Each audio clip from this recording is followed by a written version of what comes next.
ऋग्वेद और मनुस्मृति का मानना है कि अगर हम जूते निकालते हैं and that's how we connect to earth, जिसे हम अर्थिंग कहते हैं. So scientifically, religiously, spiritually it makes lot of sense कि हमें जूते कभी भी किसी के घर या ऑफिस पे नहीं पहनना चाहिए.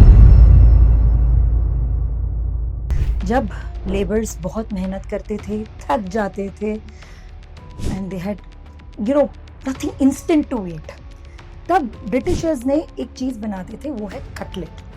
जो वो बनाते थे वो काफ़ी फीकी थी.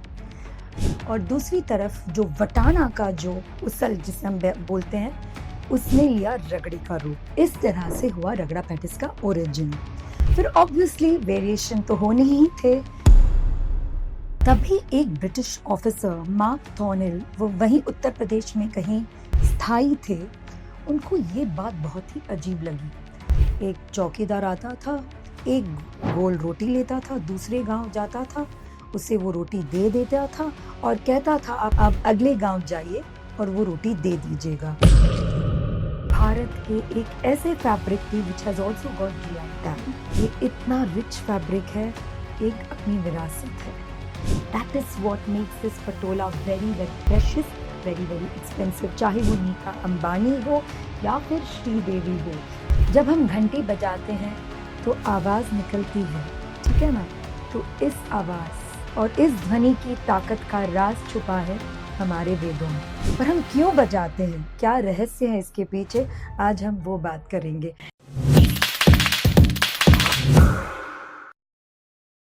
नमस्ते भारत, स्वागत है आपका इंडिया से भारत में. मैं स्वाति सोनी ला रही हूँ आपके पास इतिहास के कुछ ऐसे पन्ने और कहानियाँ and origins of various food items in this show called India से Bharat. Your feedback means a lot to us and it helps us to grow. इस एपिसोड में हम बात करेंगे क्यों हम निकालते हैं जूते जब जाते हैं किसी के या अपने घर में. व्हाट इज रोटी मूवमेंट, रगड़ा पैटिस की शुरुआत कैसे हुई, पाटन का पटोला क्यों इतना फेमस है, ऐसी बहुत सारी कहानियां लेकर मैं आज आई हूँ. तो शुरू करते हैं. Why Bharat removes shoes when they go to their own house, office या किसी और के. हमने काफी घरों में सुना होगा अपनी मम्मी की चीख, बेटा जूते बाहर निकालो. And we wonder why it is so cool, क्या फर्क पड़ता है भाई जूते पहन के आने में. थोड़ा डीप डाइव कीजिए हमारे वेद की तरफ. ऋग्वेद और मनुस्मृति में सारा वर्णन किया गया है कि जूते हमें घर में क्यों नहीं पहनने चाहिए. बट फर्स्ट एंड फॉरमोस्ट आज का भारत, जो युवा भारत है, वो जानना चाहता है द साइंटिफिक बेस और the scientific reasoning behind it. According to study of Harvard University, 70% of pollutants और 70% of impurities जो आपके घर में होती है वो आपके जूते से आती है. केवल एक जूता कैरीज 4,21,000 of bacteria. और तीसरी बात, it also carries some specks of lead, arsenic and fecal matter. आप इतना अपने घर को पोल्यूट करते हो अगर आप जूते पहनकर आते हो. ऋग्वेद और मनुस्मृति का मानना है कि अगर हम जूते निकालते हैं and that's how we connect to earth, जिसे हम अर्थिंग कहते हैं. जूते मतलब आपकी पहचान. अपने वेद यानी कि ऋग्वेद और मनुस्मृति के अनुसार जूते आपका व्यवहार, आपका व्यक्तित्व और आपकी फाइनेंशियल कंडीशन बताता है. पर अगर आप जब जूते निकाल कर आते हो, it makes you egolessness. Such a beautiful thought and such a beautiful concept. यही नहीं, अनेक देश है भारत को छोड़ के, जैसे Japan, South Korea, Turkey, Scandinavia में फिनलैंड, वहां सेपरेट शूज के लिए एक फॉयर बनाया जाता है and where they request people to remove their shoes out and then come in. दूसरी बात, हम जब भी घर जाते हैं किसी के, ओके, वहां पर एक छोटा सा प्लेटफॉर्म बना होता है 4 इंच 5 इंच का. उसका क्या मायना है? उसका ये मायना है कि अगर आप इस घर में आते हो तो बाहर की गंदगी, बाहर की हवा और बाहर का प्रदूषण वहीं छोड़ कर आइए और स्वागत है आपका मेरे घर या मेरी ऑफिस में. That is logic behind, that's the emotional value. और एक बात, अकॉर्डिंग टू न्यूरो साइंस, जूता जो है वो सबसे लो फ्रीक्वेंसी, ओके, वाइब की जब हम बात करते हैं, सबसे लो फ्रीक्वेंसी वाइब वो लेकर आता है घर में। So scientifically, religiously, spiritually it makes lot of sense कि हमें जूते कभी भी किसी के घर या ऑफिस पे नहीं पहनना चाहिए। सो नेक्स्ट टाइम अगर आप किसी के घर जा रहे हो और आपको बोल रहे हैं no formality, don't remove shoes, आप केवल एक ही चीज बोलना, ये भारतीय है और मैं भी भारतीय हूँ। Please give reason to your kids, to your children. अगर वो पूछते हैं मम्मा क्या प्रॉब्लम है, हर एक कंट्री में तो पहने जाते हैं शूज, ये है कारण, ये है reasoning. After the story of shoes, let us talk about one very interesting chart. और ये चार्ट है सुप्रसिद्ध चटाके वाला रगड़ा पैटिस। Any guesses? कहाँ से बना है ये रगड़ा पैटिस? Well, रगड़ा पैटिस का इजाद हुआ है हमारे Mumbai. And the story goes back in time during British era. जब लेबर्स बहुत मेहनत करते थे, थक जाते थे, and they had nothing instant to eat, तब ब्रिटिशर्स ने एक चीज बनाते थे, वो है कटलेट। पर जो कटलेट जो वो बनाते थे वो काफी फीकी थी, और मुंबई में पर्टिकुलरली वटाना, वाइट वटाना जिसका उसल बनता था। सो ये हुआ इसका फ्यूजन, एक तरफ से कटलेट से बनी ये पैटिस, फिर पैटिस में बहुत सारे वेरिएशन हुए, उसमें मसाले डाले गए, किसमें फिलिंग डाली गई, और दूसरी तरफ जो वटाना का जो उसल जिसे हम बोलते हैं, उसने लिया रगड़ी का रूप। इस तरह से हुआ रगड़ा पैटिस का ओरिजिन। फिर ऑब्वियसली वेरिएशन तो होने ही थे, तो कहीं आप जाएंगे तो रगड़ा पैटिस में आपको मिलेगा क्या, खट्टी मीठी चटनी, किसी के ऊपर सेब, धनिया पत्ती, या फिर समटाइम्स जस्ट प्लेन रगड़ा और पैटिस। और आप अगर कैलकाटा में जाएंगे, obviously because Calcutta was also headquarter then, और ब्रिटिशर्स का वहाँ कैपिटल माना जाता था, तो वहां पर इजाद हुआ घुगनी का, which is very similar to ragda pattis. So that's how ragda pattis now has become a chart, street food and style food और fusion food.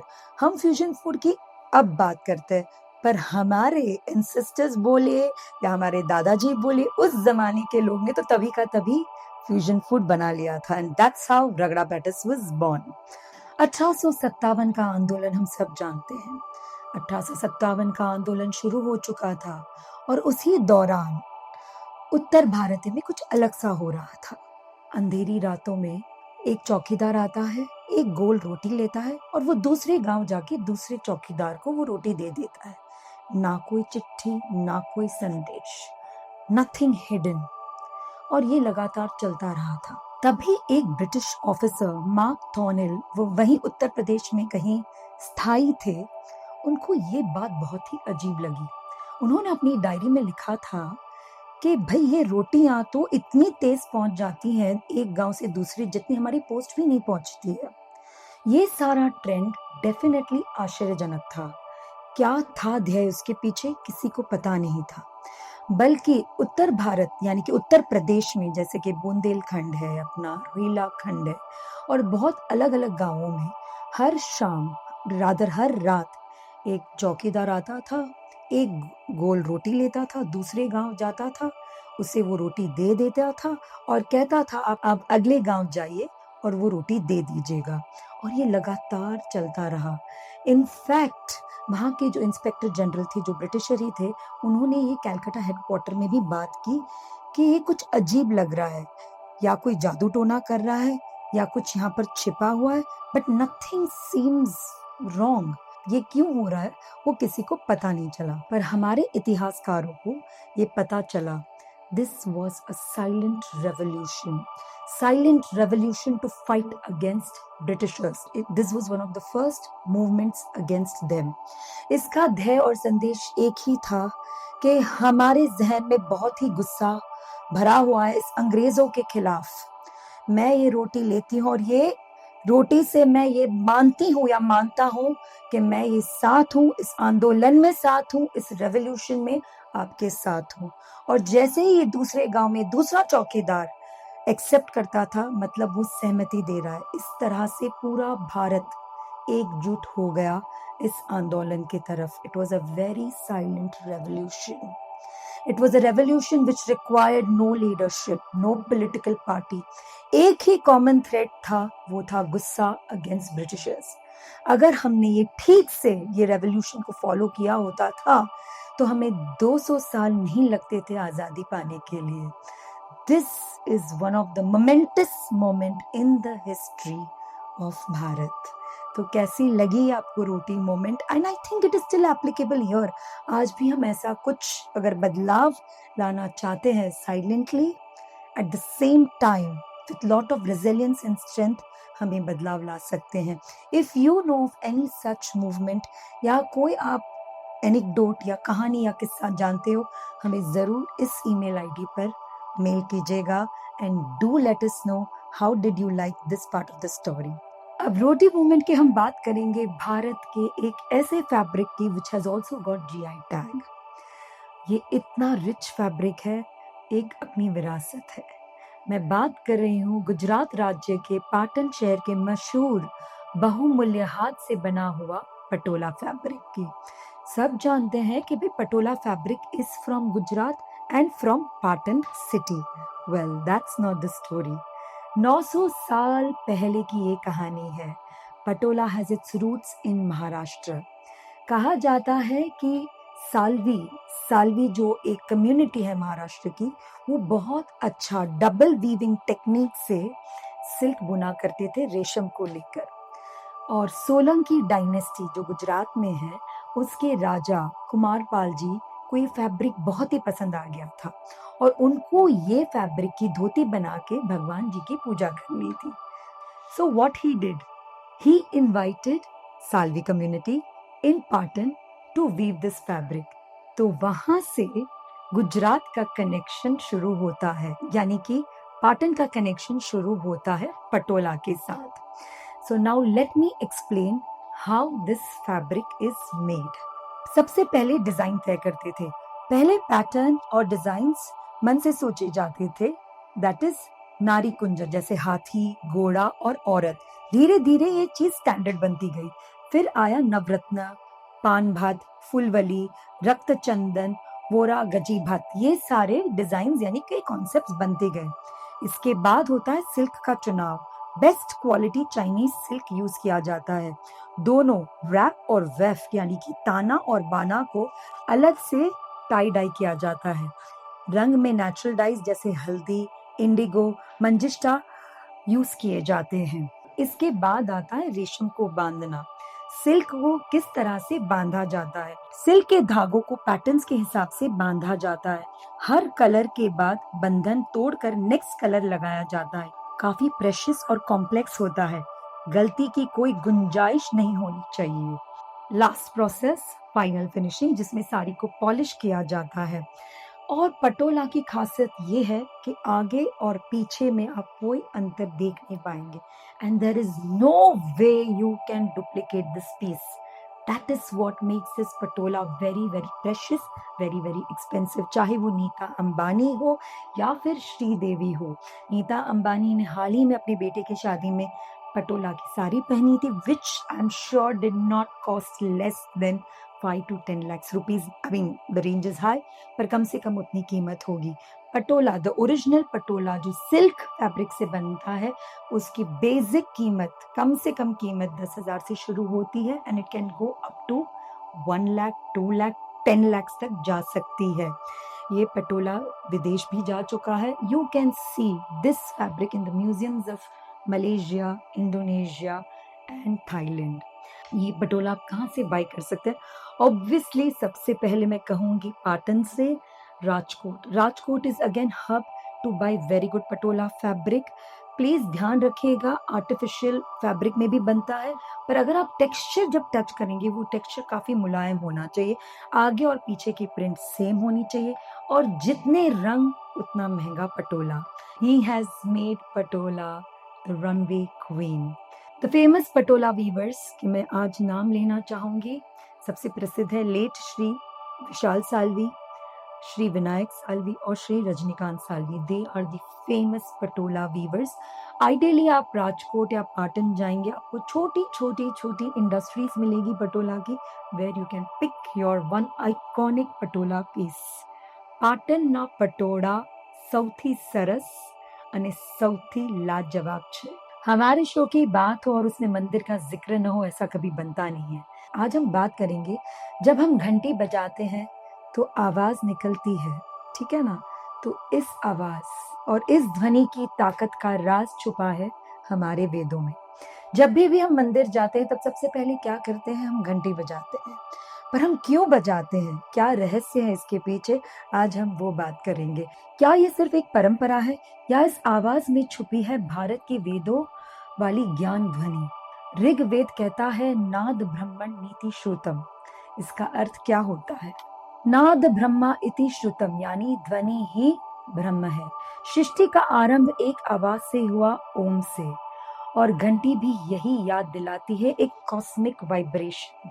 सामवेद जो कि संगीत और ध्वनि का वेद है, कहता है कि शुद्ध ध्वनि से ही मन पवित्र होता है और भगवान का आमंत्रण होता है। और यजुर्वेद में लिखा है घंटा ध्वनि अशुभ शक्तियों का नाश करती है, यानी जब हम घंटी बजाते तो मंदिर के आसपास की नेगेटिव ऊर्जा तुरंत शांत हो जाती है। लेकिन ये सिर्फ हवा में बजती हुई आवाज नहीं है। उपनिषद के अनुसार नाद से मिलता है जीवात्मा को परमात्मा का मार्ग। जब आप घंटी बजाते हो तो आपका मन एकाग्रता की दिशा में जाता है, विचार रुक जाता है और सिर्फ एक चीज बची रहती है और वो है भक्ति। हमने सबने घंटी का शेप देखा है, वो बिल्कुल कमल की तरह होता है, लाइक इन्वर्टेड कमल। ये ऐसा शेप क्यों होता है, इसके पीछे भी एक रहस्य है जो मैं आपको अभी बताती हूँ। मंदिर का घंटी का शेप लोटस जैसा होता है और उसके बीच का हिस्सा जिसे हम बजाते हैं वो होता है जीवात्मा और घंटी का शेल होता है परमात्मा। और जब दोनों ये टकराते हैं तो मिलन हो जाता है आत्मा का परमात्मा के साथ। तो दोस्तों, जब भी आप अगली बार मंदिर जा रहे हो और जब भी आप घंटी बजाते हो तो याद रखिएगा ये जीवात्मा का मेल परमात्मा से हो रहा है और आपकी भक्ति बिल्कुल ही अलग होगी, वाइब्रेशंस भी बिल्कुल ही अलग होंगे। इसी नोट पर मैं समाप्त करती हूँ आज की एपिसोड। कैसा लगा आपको आज का हमारा ये एपिसोड, हमें जरूर कमेंट सेक्शन में बताइएगा। Do like, share and subscribe because that helps us to grow. हम भारत को आगे बढ़ाएंगे, हम भारत के रीति रिवाजों को, संस्कृति को आगे हम बढ़ाएंगे। तब तक के लिए मैं स्वाति सोनी आपसे विदा लेती हूँ और धन्यवाद मेरे और मेरी टीम की तरफ से। Do keep watching us. India से भारत, भारत माता की जय।